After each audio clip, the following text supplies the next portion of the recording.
Right, let's get on with this. I'm Rio Ferdinand. Steve Howson is here, back in the building, as is Arsenal fan, unfortunately, Mr. Joel Beya.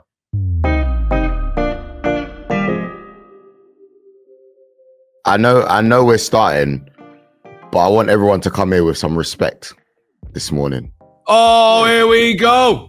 Do we not? Right, I remember Arsenal, who thought they had some like God-given right to some style of play that I never actually saw. I'm going to be real with you. Like the teams Rio played against didn't win cock all, but everyone used to talk about, oh, look at the style of play, look at the style of play, look at the style of play. Beautiful football. That was what Arsenal supposedly stood for, right? And the likes of Arsenal were the leaders in taking the piss out of Jose Mourinho for his win at all costs sort of mentality. And it was the likes of Arsenal that hounded out innovators of the game like Tony Pulis and Sam Allardyce over this so-called beautiful football. And now here you are, literally no better than a glorified Tony Pulis team. Set pieces, 4 centre-halves, big up, 4-4-2. It's Tony Pulis again. Yes, we have, been vocal about our style of play. That was the most beautiful thing about us. But end of the day, it wasn't Mikel Arteta that was our manager then. He's actually realised that, you know what, with the players that we have now, it's not as easy to play in the way we used to. So you know what, we have to find different ways of winning. Joel, if anything, it's easier to play that style of play now. You say easier, not really. Like, I think if you're looking at the way playing that style of play now, like it's so much easier to play that style of play now. No, but you say, listen, but it doesn't matter what you say, Steve. And do you know what? Yeah, I could give you some credit if you was winning trophies with it, but you're not. You're Steve, literally just Stoke. You're just surviving in the Premier League a bit higher up than they did. This is the first season we've done this, Steve. Sorry, my voice is gone because I was so busy celebrating last night. Apologies. Well, every time you got a throw in. Yeah, every time we got a corner, mate, they felt like penalties. You're literally 5 seconds away from signing a throw-in specialist like Rory Delap. I have to agree with Steve. There's no, with these Arsenal fans, there's no humility. It's weird. It's like, we've got a manager that's been there barely 3 weeks, yeah? The club's been in turmoil. We've become a laughing stock, right? And you beat us with two set pieces, yeah? It weren't like you absolutely opened us up, terrorised us and destroyed us for the game, yeah? But you lot are moving like you've put on like a Barcelona 09, 011, 012 kind of performance. When you ain't. It doesn't matter. And by the way, you're miles off it in the league. You're miles off it. You say miles off it. Where are you in the league, mate? You're miles off it too. I'm just saying where you are. You're miles off it in the league. But no, we're 7 points behind and it's December. It's the beginning of December. Everyone can make as much noise as they want, right? But it's not over. I'm saying it right now. It's not over. So on what ground are you saying that? You're saying that on what ground? You've never won. You've not won the Premier League since you was out of your nappies. 7 points behind. Rio, I don't care. We are 7 points behind. Liverpool we're closing the gap. Man City can sit here and say, yeah, the title race is not over. You lot have been in title races and not got over the line. So you've got no ground to sit here and go, oh, you're not going to knock my belief. We've shown we've got the credentials. No, because you know what, yeah, we've gone through our rough patch, right? Everyone's, Arsenal's out of it, etc. If you look at us in the last 3 to 4 games now, yeah, it's changed. It's been brilliant. It's changed and we're on up. And especially since Odegaard's come back. You said it yourself in a group chat yesterday. That link up with him and Saka, honestly, I love it. Is so dangerous. Wait. Did Saka play yesterday? Yeah, you know what? I think he played the same amount of minutes as Højlund. Oh, actually, no one's gassing up Højlund as a star boy, are they? More. Yeah, I think he played the same. I've got to jump in there, Steve. Saka has been a joke this season, mate. He's been a joke. He's outstanding. You've got to say. And do you know what? Do you know what I looked at yesterday? He was quiet yesterday. Maresca, by the way, done well. He was quiet, right? Odegaard and Saka were both quiet yesterday. But what I would say about Saka, Maresca did well. Oh my God. Well, if Saka's quiet in the game, then Maresca must have done all right. No. I just think they both had mid games. Like I was looking at Maresca on that side. I'm thinking to myself, I'm thinking so weak. Like honestly, he offered nothing going forward. When Ahmad came on, I was a lot more scared because I thought, you know what? He's just come back from I don't know. He must have been out almost 2 years. It's not 18 months, right? Not my fault. Wait. Comes back and plays against Arsenal, the informed team, the title race team, right? And one of the most informed players in Europe. right? And the informed player in Europe has a quiet game, and you give no credibility to the person who's playing against him. Yeah, so anyway, guys, the final score was 2-0, and Manchester United didn't seem threatening at all, right? We wasn't. Yeah, and I looked at, and I have to big up my boy Saliba, Rio. Top. Rio, I saw shades of you, you know. I saw shades of you. I'm not gonna lie. You know what the question? I was even wondering. I was just like, is he even better than Rio at that age? Like, is he? Because were you ready for Real Madrid at that age? He was ready for treble winning Manchester United at that age. Saliba wasn't ready for Bayern Munich last season. No, but you can't say. That's what my point is. I'm not here to diss Saliba. I'm just saying there's games at certain times in the season where you might not be ready, or you might not play to your best capabilities. I think he's going to be the best defender in the world. Saliba will be the best defender in the world when Virgil van Dijk gives up that post. As soon as that happens, it could be a year, it could be 3 years, whatever it's going to be. I don't see anybody else taking over. So the only person who I think will rival him, and it could be close, is Leny Yoro. He was all right. Yeah, I know you lot didn't do anything. He showed some flashes yesterday, if I'm honest with you. He did show some. To be injured and to come in and to be, it's not even come in and just like do quite well. He got in 2 situations, 1v1, edge of the box on his own. Dealt with it. Yeah. Dealt with them both. Really was. But just to go back to Saliba, man, he looks imposing, man. He looks like Rasmus Højlund is probably still trying to fight his way out of his pocket right now. Like it was like a man against a boy yesterday. And I think Rasmus Højlund, I want to see Rasmus Højlund improve in those situations, in those 1v1s. And I'm saying it about Rasmus Højlund, but I can say the same thing about Haaland, right? When Haaland comes up against a Van Dijk and against those type of centre-halves, the Saliba type guys, I want to see him bully the life out of them as well. And I want to see him hurt them and put punches in them guys, not just not flat track bully, but not just the guys that you expect them to do it against. So, but Saliba looked clean, he looked confident, he looked classy, he looked strong, he looked elegant, everything you want in a centre-half. And it was great just to see another centre-half, a young one, come on, who's 2-3 years behind probably in adjusting to the Premier League, come on and look so clean in the defensive situations where if you're going to be a top team, you need someone in the back line, at least one of them, who can go 1v1 anyone on the pitch and say, I'll take the ball off you. And it was nice to see that for 2 young centre-halves. Let me just go back to the game. I saw his quotes, by the way, and I thought he was spot on in what he said about the way that Man United were. I think you could see structure, you could see the way that the ideas were there. A few times in the first half, especially just playing out from the back, no delay, playing forward, back, forward, through. Old school football, just different shapes, but up, back, and through. Like, it was beautiful to see. And those shapes are coming through like if I'm interpreting what he's saying, from the classroom more than on the training field. So that's what it leaves me with my, not mouth watering, but makes me feel, you know what, I'm eagerly anticipating what's to come next when he gets more time on the training pitch with these players, because to be told and taught through iPads, through on the board and through video more than you are on the pitch is very difficult, and it doesn't really sink in. So I agree with him. I think next season we'll see more of a improvement, but you can see the connection between the centre backs and the midfield. It's just, as he said in his interview after, the final third, which is the most difficult part a lot of the time, is scoring the goal. And putting the ball in the back of the net. We look like we haven't got much of an idea in that area. We haven't got much creativity other than an individual at times. We're going to see glimpses of rotations and patterns in that, but it's not consistent. And that's going to take time. And I think we've just got to sit here and just hope for the best and just hope to see improvements. And I think we've seen improvements in the 3 weeks. Because I will tell you one thing, how many times have we come on here, boys, and gone, we ain't fucking tried. I ain't seen them try a leg. They look like they ain't got an idea of what they're doing. There's no pattern of play. There's no idea of a philosophy. Well, it's not perfect, and I'm not seeing it every minute of the 90 minutes, but I'm seeing enough glimpses of it to know that actually that screw's going to turn in the right way, hopefully. We did look coached. Yeah, I think we did. I think we looked coached to the final third. To the final third, I thought we looked coached. Well, even defensively. Plain and simple, don't think we've got the personnel that are of the caliber that are required for Manchester United in the final third. I don't know about the caliber, right? But it's just about being able to play what he's asking.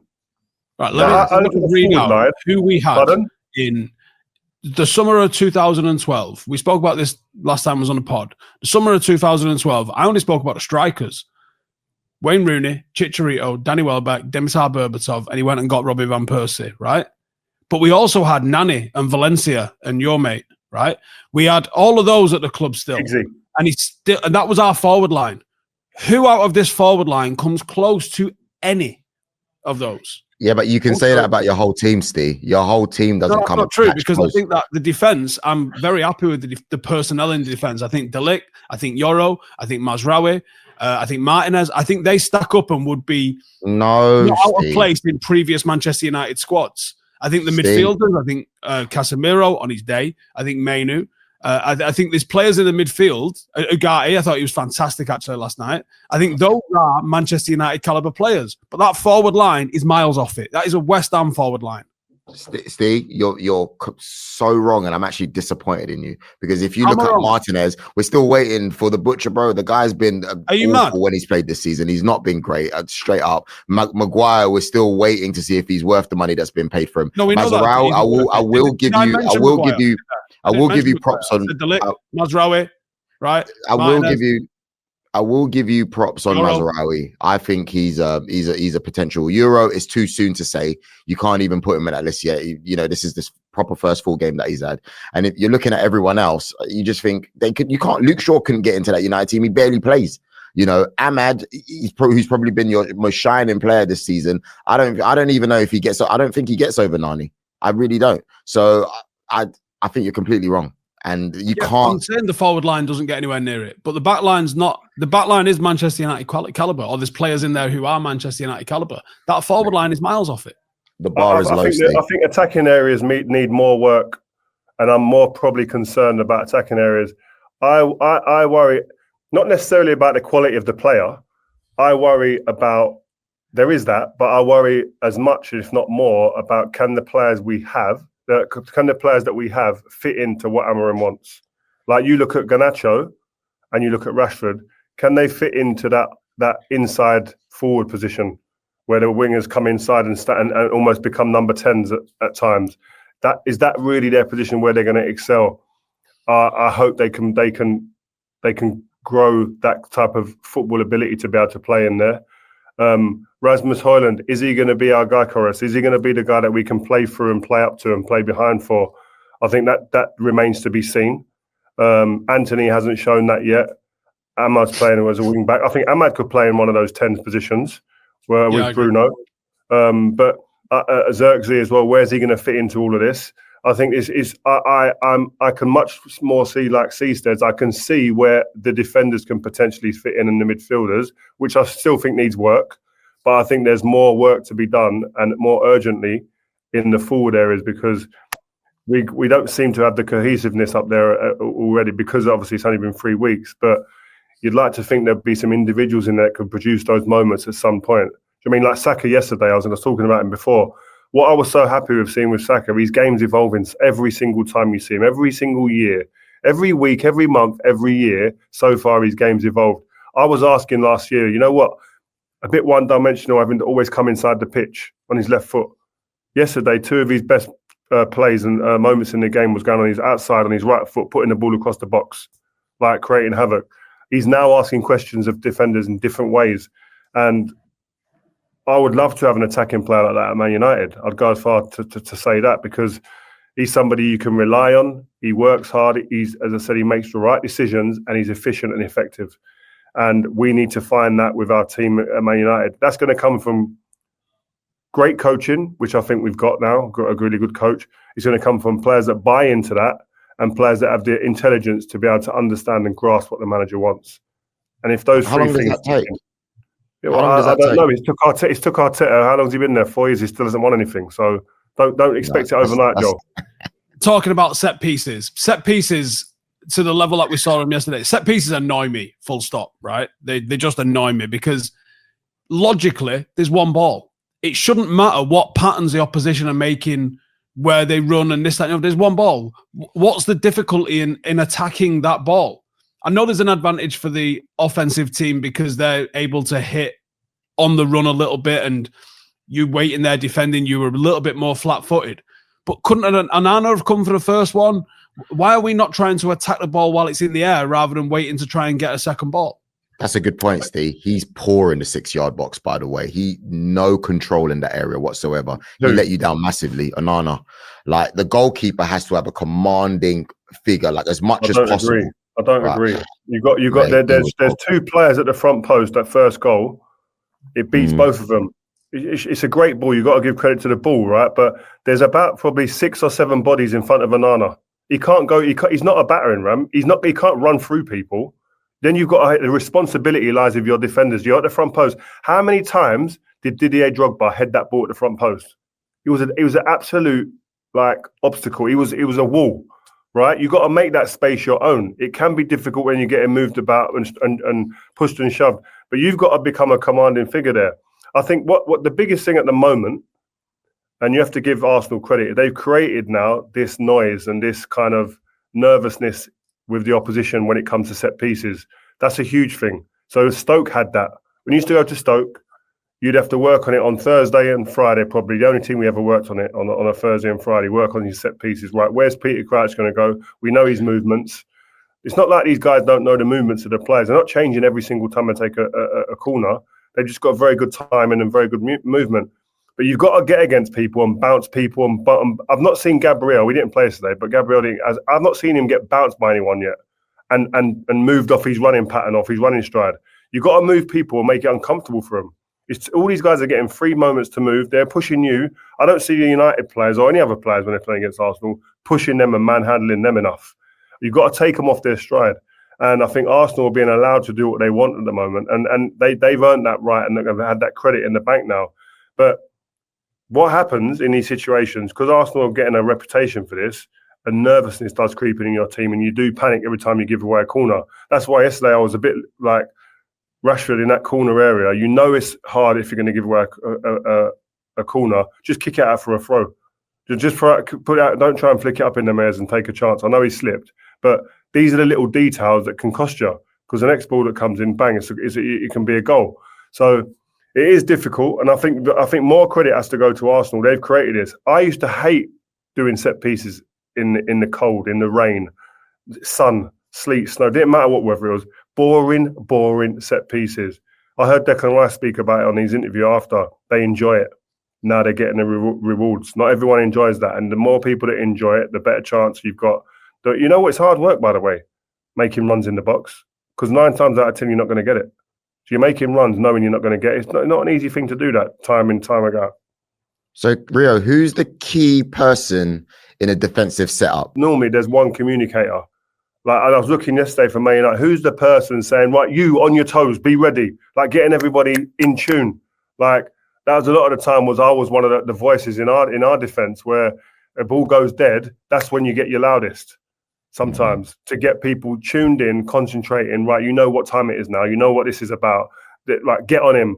Don't let him move. Like, listen, I weren't the greatest at set pieces, but as I said, it was about trying to have concentration to make sure every one of you and your teammates are going to be on point and ready to go. Nemanja Vidic was our best header of the ball. We'd free him up, and he wouldn't normally mark anybody. He'd mark a space against Stoke. We knew where the ball was going. Invariably, it was going to the front post from a long throw, around that front post area, and I would probably mark behind Crouch, and Nemanja will be free and have space to run at the ball, like Steve was saying. The attacking players get to run at the ball. Sometimes defenders, you free yourself up, mark no one, and your best header goes to just where the ball goes. They go and attack it. And Nemanja was brilliant at that. But as I said, that's why I thought that Maguire played yesterday, because of set pieces, because he is dominant in the box. That's why, what you say about Maguire, set pieces, he's a dominant figure. I don't know if he got his head on one set piece yesterday, but that's again testament to Arsenal, because the delivery was phenomenal. 2 things. One, isn't a lot of set plays just about desire? Just wanting to get on the end of it? Desire is one element. but desire without any tactical approach and ability. How many of the Arsenal goals have gone in from set pieces? Have you seen someone nudged out the way and pushed? That's by 22. design. All of them. 22. That's by design. Yeah, all 22. So that's by design. It's not like without those little nudges and those little nuances, they may not have scored as many of them goals. And the other one is, do you think people have looked at the stats and seen how dangerous set pieces are? This is across the board, not Arsenal specific, because I see it in every single football match at the top level now. Nobody leaves anyone on the halfway line for the counter anymore. So you have to clear the ball twice at a set piece. I don't like this. Exactly, Steve. I was talking to my mates about this. I'd leave 2 up, right? And one on the edge of the box. Now they've got to leave 4 back. And say you need to get 3 or 4 back. Arsenal, what are you going to do with that? That's what I would do. I'd throw it the other way. They're so dominant. They're scoring at will. Let's leave 2 up or 3 up and say, right, what are you going to do? Yeah, because they're going to pull you what, Arteta would start twitching. Yeah, they're going to leave some defenders back because so what Arsenal have done, and they'll think they're innovators in this, but they're not, right? What Arsenal have done is replicate what Germany did in the 2014 World Cup, which is go with a back 4 or 4 centre-halves that are dominant at set plays. That's exactly what they've done. That's exactly what their system is. So normally on a corner, if someone leaves wingers forward, you're likely to leave fullbacks usually to stay back with them because they've got the pace and they'll cover that ground a little bit, and you want your centre-halves in the box dealing or attacking the ball. If you leave 3 up and you've got 4 centre-halves in your back line, you're taking a lot of those threats out of the box and forcing them, unless they put a 6 on there. But with it being the likes of Declan Rice, I don't think they'd take him out of the box. I think that's what you've got to do. You would take Zinchenko and Timber would go back immediately, surely. Yeah, at least 2, but you might even want to be +1. So and Partey will go back as well. So that's less of a threat. In them corners yesterday, there was 19 players in the box. It's chaos. And that's the thing. That was the word. It creates chaos. It creates a hysteria, and it creates nervousness. So, and that's what I mean. That's why I don't understand how you can say the goalkeeper's at fault when there's so many bodies there. He can't get through there. If I said to you, run through 6 or 7 bodies to go to get a ball, right, without tripping over, miracle. You know what? There were 13 corners yesterday, Rio. And if you see there was a lot of times where we nearly scored. And I kid you not, Onana, it's probably the nervousness. He didn't know whether to come in, go out. And I was looking at him and I was sitting right next to him, like where I was sitting yesterday. And I just thought, I've not seen anything like this. Fair play. I will tell the truth. I did see a lot of Man United players line up, like maybe I'll probably say another 6 yards in front of him. And they were like in a straight line. It was so strange. I hadn't seen anything like it. And then the Arsenal players were just waiting to run inside once Declan Rice swings it in. But I just thought to myself, even when the ball came close to Onana, bro, my man was shook, man. It's just he claimed a couple of balls, but what I would say is I think you've got to give the credit. Sometimes it's not just about the goalkeeper, and he can't just decide to do this and do that, right? Sometimes the ball is that good, it takes that out of your hands. You can't come because the pace in which Declan Rice is putting that ball in, and it's flat. It's not a looping ball. It's coming in quick. You got 1 or 2, not even 2 seconds to be able to move and make a decision. It's very difficult. So sometimes you could say, yeah, he should be coming out. But it's the distance is too near and it's too quick a ball for him to even come because he's not going to get there with the bodies in the way as well. There's too many barriers for him to get there cleanly. So I actually side with Onana in this sense, and I don't think he's got any fault with these situations.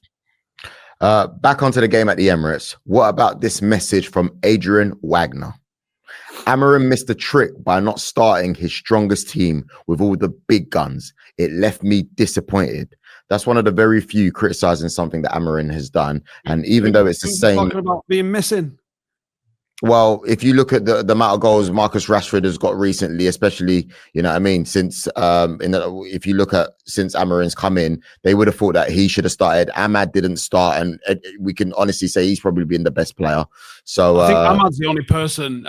I personally would have liked Casemiro for the set plays because he's got a weird knack of just getting on at both ends of the pitch. Yeah, Marcus Rashford should have had no right to start in that game yesterday and shouldn't have been disappointed at not starting, even though he scored a couple at the weekend, right? Ahmad, I think, is one that. Where do you get that? Where do you get that notion from, Steve? Because it's all well and good when you talk with this asserting, but where do you get that from? Because he's the one banging it. He's scoring goals as well. They're both scoring goals. Højlund scored 2 in his last game as well. So why would Højlund also? One of them's getting dropped. The team that he went with made sense with the omissions that we had, apart from Ahmad. Ahmad was the only one where I thought might have played. But he was always going to play Mount because of the way he's been gassing him up in one of the 10s. I thought he was going to play Bruno and Mount in the 10s. I didn't expect him to play Bruno deeper. I thought Casemiro deeper, Bruno and Mount, and he was going to go with a very hard-working midfield. Rashford's pressing leaves so much on the table. He was always going to go with the more energetic team to try and put you in a bit of a position yesterday. You could see that in the first half. That was you say that, but Rashford's record against Arsenal is really good. It's phenomenal. Everybody knows that he steps up for this game. So again, you're probably missing a trick. You're starting Mason Mount, but like you said, hardly played any football, and you're going to bring him in this high intensity game because of the attributes he's got. I don't think, with all due respect, Marcus has done enough in the recent months to warrant going, based on what I've done in the past, I should play. I think this manager's about what he sees now, what he's seeing, what he's looked at in the videos, and what's going to be best for the way he plays, not for the way anyone's done anything in the past. I think past is the past. I don't think he's looking at anything like that, to be honest with you. There's nothing like that. Steve, do you think you exploited Zinchenko's probably lack of defensive ability much? Only when Ahmad come on. Only when Ahmad come on, he got questioned. Yeah, we were poor with the ball. I thought we defended well, but we didn't create anything. I mean, we created next to nothing, really. We were comfortable in possession in terms of like I think we ended up actually with more possession in the game, or it was very close if we didn't. And we held it nice in the back line, and we weren't rushing forward and losing the ball. I thought it was quite a mature performance with the ball. And there were some good options and angles that we were creating, but we didn't, possibly because we played more as a 5 than a 3, but we didn't really get any real quality, any real patterns, and certainly no real threat on your goal. There was a couple of flashes that you might have seen something from, but there wasn't a strong chance. There wasn't where you go, we should have scored that. There was none of them chances. But, as I've said, I don't think our forward line's up to scratch. So you just said something that's key there, Steve. You just said you played more as a 5 than a 3, right? Do you think that is because you're afraid that if you go forward, Rio spoke about Odegaard being back with Saka, being able to unlock defenses. Do you reckon you were a bit careful with that, a bit prudent? Well, yeah, you didn't lay a glove on us in open play. Like, you really didn't put us under pressure in open play. Everton put us under more pressure in open play, factually. But I think that was also because we put more men behind the ball to account for that. And I like that. I like that on one hand, Ahmad saying, we're going to play how I want to play. But how he wants to play is actually, by design, a flexible way of playing that can be offensive or more defensive should the situation dictate it. I thought yesterday was a little bit of a free hit for Amorim. He was not expected to go and beat him there. And then once you lose Luke Shaw, and by the way, if I wasn't done with him before, I am so done with him now, right? That decision to go for England in the summer was ridiculous. It was ridiculous at the time, and it looks even more ridiculous now in hindsight because the guy can't get and stay fit. It's a joke. Like when I thought Luke Shaw replacing Martinez, I thought that's not far off like for like in terms of what we're gonna get, and I was relatively confident that we could play forward with that, and we might be able to play semi-aggressive kind of line. But once we lost him as well, I was like, I thought it could be an absolute rodding. I think I text Rio the same thing. Like, it's going to be a bit of a rod in this. Like, I don't see us, but we cope well with you. I just think it's a sensible approach of what he had. I think he was playing for, like Steve says, it's a free hit. Bringing Harry Maguire in, taking Ahmad out, like taking Casemiro out. These guys are resting, obviously, because he's looking at the bigger picture and thinking we shouldn't beat Arsenal. We shouldn't get near Arsenal, given where Arsenal are meant to be compared to us and where we're coming from. So I think it was a bit of a free hit. I'd like to throw something to you, Joel. Like, one draw from Liverpool, you're 7 points behind. Are you now, with all the Arsenal fans, believing that you're back in a title race. Yeah, because I think anyone who thinks it's over after seeing our last 4 performances and seeing what time of the year it is and writing us off, you have to be mad. Now, I'm not coming here with shades and cake and cigars and all that kind of stuff, but the reality is, look, yesterday, Liverpool could have lost. You know, if they went 3-1, Newcastle went 3-1 up. If that's not an offside goal, then by that time, the game could be done. So yesterday, they drop a point. You're going to get those tricky fixtures. You're going to get those teams like Crystal Palace that you have to play that seem to be bogey teams for those bigger clubs. You can only focus on your own performances, Arsenal, but this is the Premier League, man. Like, nothing is won on the 4th of December. Insane. Nothing is won by May either with you guys. Clip that. Send me that. I'll keep that. Can you also clip up the last 2-3 years that you've been speaking, Steve, when you're like, Arsenal are going to be washed out and they're going to be done by this X amount? You're right. Do you know what? I was completely wrong on that. You've won loads. Yeah, we have. Hey, can we talk about? Let's move on from the game because we got beat 2-0. It's done. Move on. You know what? Everyone at the beginning of this season were going, Chelsea are rubbish. Chelsea are in disarray. Chelsea is a circus act. They've gone about a certain kind of business approach that no one else believed in or saw that might prove everybody wrong and them right. Do you know that? The way that things are going for them, the way that they're playing at the moment, their XG yesterday, and I'm not really one of the XG guys, I know Steve will love this, but since I think it was started, it's the most XG ever in the Premier League for an away team. Like, this team are cooking right now, and they're cooking teams, and Cole Palmer is looking chilly. They are a real problem, and they will be in the next couple of years for sure. And I saw start of the season, didn't we? They could finish 18th or 3rd, and we didn't know how it was going to go because we didn't know how it was going to go. New manager in, all of those players. We've seen it fail under Rio's mate last year, and then it would. It could have literally gone anyway, but the fact is that team was always too good to completely shit the bed. Someone was going to get its act together. They've got so much. They've got like £400 million worth of central midfielders. Like, they've got some unreal talent. The person who could put them together and make them play was going to get a good team out of it, and they've obviously done that.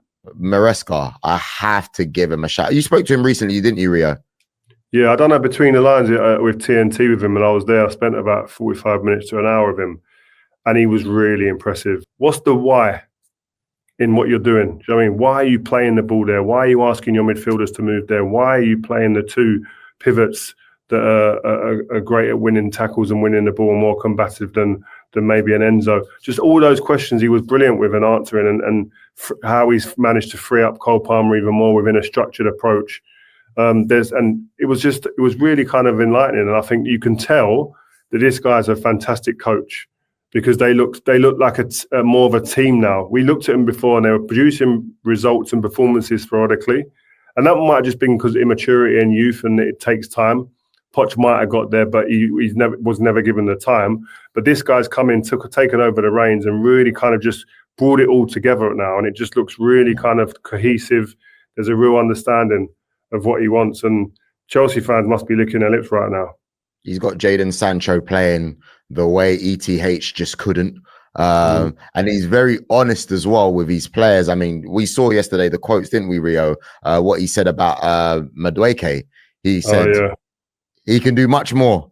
The moment he scores or assists and is happy, he starts to drop a little bit. And the reason why he has not played is because I don't like the way he's trained.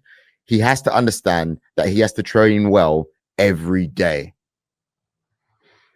Wow, bro.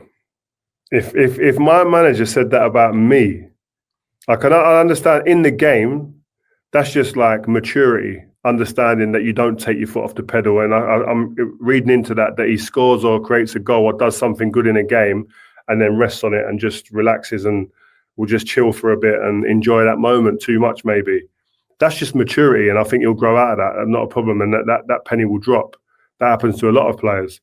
But the bit that's uncomfortable for me is more about the training.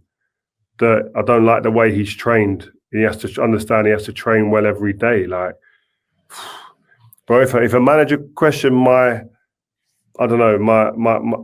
training, like my intensity and my application, and the way that I train, that's a dagger in my chest, that one, because that's where you earn the respect of your teammates. That's where you show your professionalism. That's where you show that you're here for the right reasons. You're here to improve. You're here to be a real part of the team.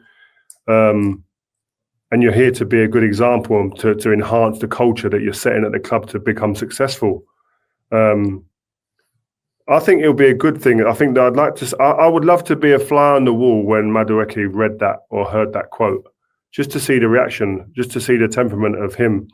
I'd like to think that he would go, I don't like that. Why has he said that publicly? I think that's a natural reaction. Why are the manager talking about that publicly? Come to me and tell me in my face. Like, he may have done that already and told him. I presume the manager's already told him this. That's why he's comfortable to say it out there. And I would like to think that his next reaction is, you know what? Watch now in training. He's going to have to tell me to turn it down. He's going to have to tell me to relax myself and take my foot off the gas, because I'm going to go 100 miles an hour now and show this man. And then that becomes his benchmark. That becomes his standard all the time. And I'd really be interested to see how Madueke, because there could be some people that would hear that and go, you know what, fuck him then, I'm going to sulk. Being devil's advocate here, you've told us in the past that you've played with players that haven't necessarily been very good at training as well. To list Tevez. I've heard Roy Keane say he was not always happy with the way Van Nistelrooy trained, because Ruud would kind of like try to save himself a little bit, or, you know, it wasn't the same way that the United players would train. And so there's been players in the past that kind of take it a little bit easier. It doesn't mean they don't care. It doesn't mean they're not going to perform on the day, which Madueke has done this season. What would you say about that? I would always be someone who says, I want to see you train well, but everybody has their own way of training. But what I would say, the two players that you named there, like Ruud van Nistelrooy and Carlos Tevez, when they turned up on a Saturday, there weren't really many weeks where they didn't turn up and bang goals or produce something for the team. And by the way, they weren't kids. So they've got to the place where they know how to prepare themselves for games. I'm not saying it's perfectly right and that's what I would ideally like, but these guys were like 20, 26, 27 years old and playing elite football, and two of the best players in the world at the time. So it's very different. You can't compare them guys with this great. When you're a young player on the way up, you have to do things right. Yeah, and I think it's more about not thinking about what other people done. What's right for you? What you've got to set a standard for yourself that's part of the culture that you're in.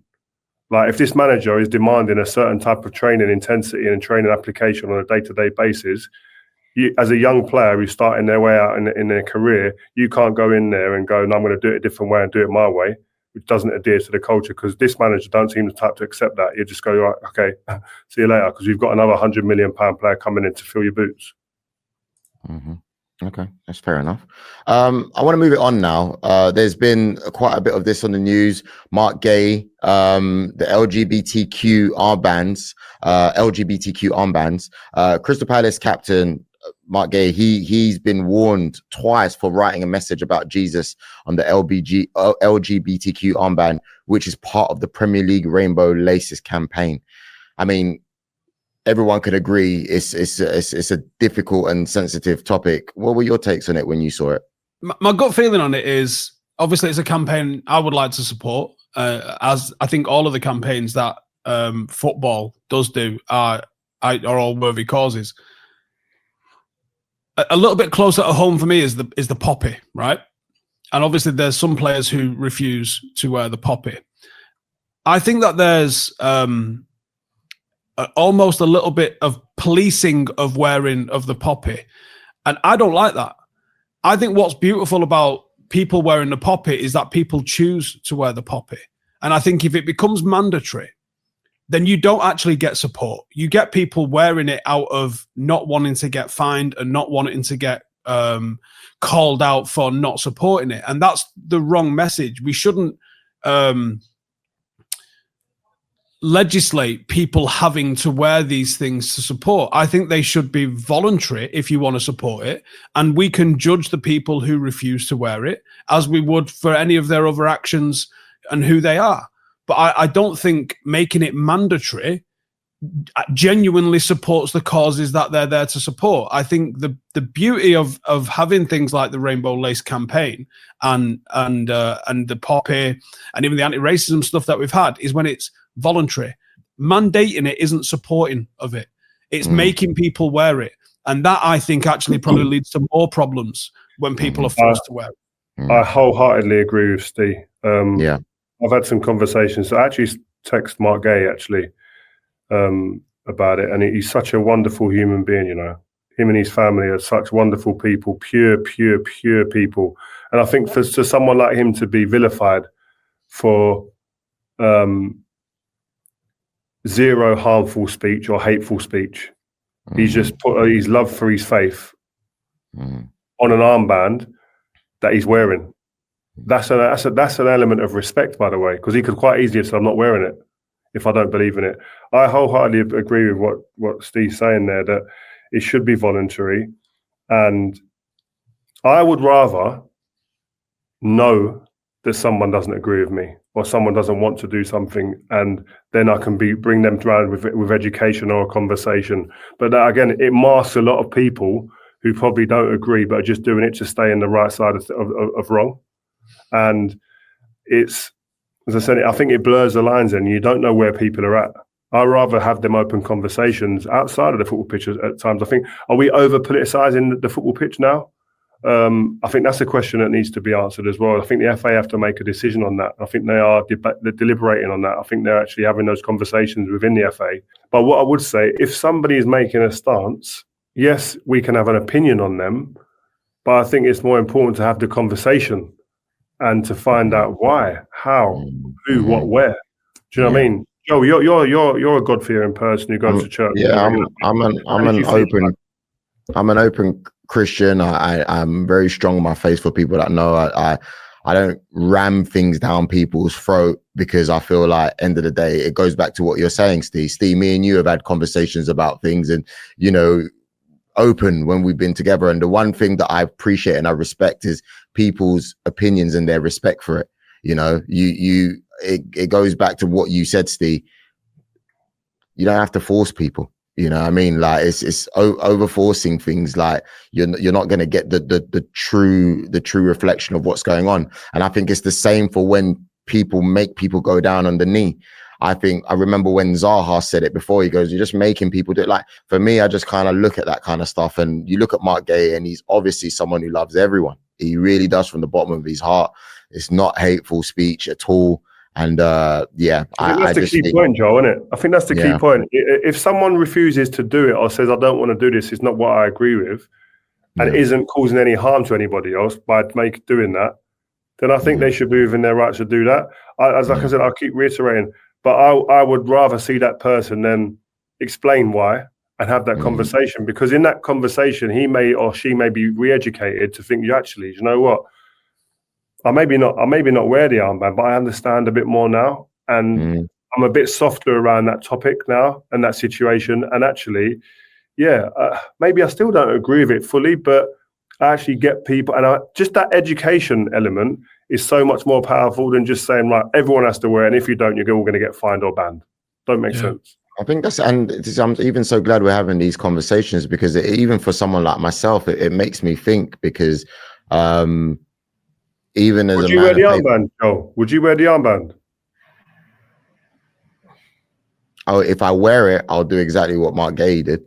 You know, I'll do that, or that's how I would go about it, if I'm honest with you. And when I look at it, I probably wouldn't take the knee, as mad as it sounds. Like, despite being an advocate for that as well, but I just don't see I'm proper with Zaha on that. I'm with Guehi and what he's done there. Like, there's some things that I just see it and I just think, what we see, that's what I mean. Like, it's good that you did even this conversation. Like, see, I would always say, like, with the knee, I would take the knee, because I'd want someone to ask me, a kid, to say, "Why are you doing that?" so I could explain it. Do you know what I mean? That so I could part of the education process, but I wouldn't be like, oh my God, he's not doing it. I'd respect that you don't want to do it. It's fine. You can be that guy and not do it. It's fine. You can do that. Not a problem. Yeah. Paddock, we've supported the we had it was a rainbow ball. I can't remember the whole thing. It was an anti-homophobia thing, but we had a rainbow ball and we had a rainbow armband for a part of a campaign. I think it was about 18 months, 2 seasons ago. But as a club, we also voted to put it into the constitution that we will never accept a gambling sponsor on the shirt because we are, a grassroots club that has kids play for us, and we would never want to see kids wearing, alcohol or tobacco product stuff or gambling product stuff on their shirt. So we put that into our constitution because that's something that we believed in as a club. We put it to the members, and the members voted on it. I think every campaign, every decision like that probably should be discussed. I just don't like mandating support of stuff because then I think like you said, it masks people's true intentions, and people will just go with the flow to not rock the boat a little bit and not get the heat that we've seen people taking, even if people might be vehemently against it, but just wear it because they can't be asked with the aggro. Steve, it's like, for instance, remember when my brother had that incident with the race issue, and we was told we're going to have to wear the weekend of having to wear the kick racism out of football, show racism, the red card came out, and I refused to wear it because I didn't believe at the time that they were being true to what they stand for. So did the whole team not wear it as well after you refused? No, I didn't say nothing to no one. That's what I'm saying. I'm not the type of person who's going to go to everyone and go, listen, I'm not wearing it, so you lot don't wear it as well. It was enough for me not to wear it. It's about me. It wasn't about no one else. The team can go and wear it. They all make their own decisions. I'm not going to try and influence nobody. I didn't feel that the anti-racism organisation, when needed to stand up, stood up at that time to help not only my brother, but the other person involved as well, to support both sides until a verdict was given. That's what I wanted. They didn't do it. So I said, you know what? I've worn this T-shirt. I've done campaigns for you. And when I felt that you're needed and it's time for you to stand up, you didn't stand up. So I'm not wearing it. And I think that you should be allowed to do that. You should be allowed to have a decision in that process. I've just received a text there from someone who worked at Man United. Actually, he's not actually working there anymore. And just said, sadly, Kath has passed away. Wow. Steve just mentioned, as I spoke about it before, I think she's an absolute institution at the football club. She's somebody that when you will walking into the training ground never be the same. There can't be another receptionist that's got the level of notoriety, fame, and love as Kath. Can't be. Yeah. Bloody hell, man. She had an impact on a lot of people's lives, man. She was such a warm person. She was just that part of the furniture. What a lovely lady. She gave her life and soul to that football club, you know that? She gave everything. I think it might be over 50 years of her life to Manchester United. And that's, you know what, that's one of the pieces for me at Manchester United that made Man United, which was one of the biggest club, if not the biggest club in the world, feel like the feeling I had at West Ham and at Leeds really as well, where there was a real family feel to all of those clubs that I was at. I've been quite fortunate in that sense. The clubs that I joined all had a family feel. And I think that's an element where you look at Ineos in terms of the big clear out and clearing the decks of staff members. I think have to be quite a bit careful in terms of cleaning all the decks of people like that are really the fabric of the football club, that make the football club feel special. So I mean, it's all right going. That they don't and it's okay going and getting. I understand changing things and getting new people in, etc. But there are certain people within an organisation that are more than just a job, and Kath was one of those. Rest in peace. Yeah, even I said to you both, even I know who she is, man. So you can tell that she's got massive impact in football in general. And there can't be a receptionist that knows as much of where the skeletons are. Oh, mate, can you imagine if she'd have written a book? Oh my God! Imagine if she's got a little memoir somewhere. Wow. Oh, I hope that would be the best find anyone could ever find. Yeah, it would be. Hope no one finds it. Well, guys, I kept it humble today. No shades, no cigars, no cakes. But I have been enjoying your videos, Steve. Honestly, it woke me up this morning. I was in tears laughing. And Rio, 2-0, mate. That's all I got to say, 2-0. But everyone watching... But you've got some big... Listen, you just had the Jorginho interview come out as well, which was really good. I'm glad that you had like an open conversation with him, etc. And yeah, what did you think of the interview, and what else do we have to look forward coming out? Yeah, I enjoyed it. I think it was nice to talk to someone who you've not probably seen eye to eye on in terms of commenting on his game, and he comes in and really just meets that head on. It was really nice, open and honest conversation. I just think it was nice to see his kind of love for Arsenal, for Mikel Arteta. I think the Arsenal fans will be really they will warm their hearts seeing someone like him, the way he talks so lovingly about Arsenal Football Club. So yeah, if you ain't checked it out, go and check it out. Also, I sat down with Yaya Toure, and we asked him, like, who's the best midfielder, Premier League history? Where does he sit? All them type of questions there. So he sits high in that, by the way. He sits very, very, very high. It might even be 100%, Steve. And he ain't shy in coming forward, by the way. Funny guy, man. Really funny. Look, so make sure you tune in, man. And like, he's a very, very outspoken individual, but rightly so when you've got that amount of ability. You got a special trip though, innit? To Germany. You're going back after the Euros. Talk to us. Yeah, I'm going to go back there. I'm going to go and I've got a couple of players to go and see. I can't let you know the name of them yet, but come on, Rio, man. I'll give you one of them. Kingsley Coman, we're going to go and see. Really interesting character. I don't know if there's anyone in the last 12 or 13 years who's won more trophies, more league titles than him. But I think it was only last season was the first year that he's not won a league title. You know that? Madness. Yeah. He's got a voodoo doll, Harry Kane, I've heard. So we're gonna go and see him, and maybe one or two others as well. So watch this space. Brilliant stuff. Joel Beya, Rio Ferdinand, Stephen Howson, 2-0 to the Arsenal. Signing out. Peace. Thank you guys for listening to this episode of Rio Presents. Hope you've enjoyed the show. We'll be here every Monday throughout the season, so tell your mates and all get involved, man. If you've got a point you think we should be discussing or want to put us on the spot with a question you want answering, get in touch using the fans first at rioferdinandpresents.com email address, or use hashtag RFP on social. Make sure you leave us a review and follow this Rio Ferdinand Presents feed, and you'll never miss an episode. See ya on the next one.